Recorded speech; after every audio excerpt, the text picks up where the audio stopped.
Aujourd'hui, je vous embarque à bord de mon bateau imaginaire, destination l'abbatiale Saint-Ouen, pour partager avec vous 3 informations insolites sur ce lieu.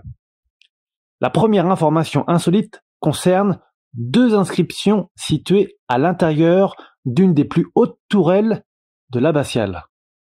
En effet, grâce à ces 2 inscriptions gravées dans la pierre, on peut y deviner 2 noms, Borland et Buckley.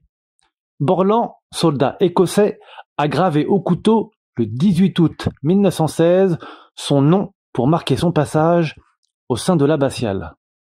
2 ans plus tard, le 11 octobre 1918, c'est un autre soldat, Buckley de nationalité anglaise, qui a gravé le nom de son régiment, le 6e régiment d'artillerie australienne, ainsi que sa ville de naissance, Melbourne.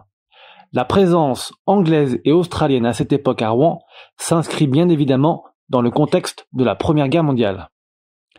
La seconde information insolite fait référence aux 3 cloches situées à l'intérieur de l'abbatiale. Mais saviez-vous que ces 3 cloches portent tout un prénom ? Elles s'appellent respectivement Saint-Ouen, Marie et Julie Marcel. Quelle drôle d'idée de donner un prénom à une cloche, me direz-vous ?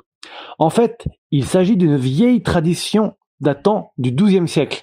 À l'époque, on les considère comme des personnes. Elles reçoivent le prénom d'un saint patron au cours d'une cérémonie de bénédiction. Comme les futurs baptisés, elles sont aspergées d'eau bénite, puis ointes d'huile sainte, le saint crème. Certaines étaient même habillées d'une robe blanche.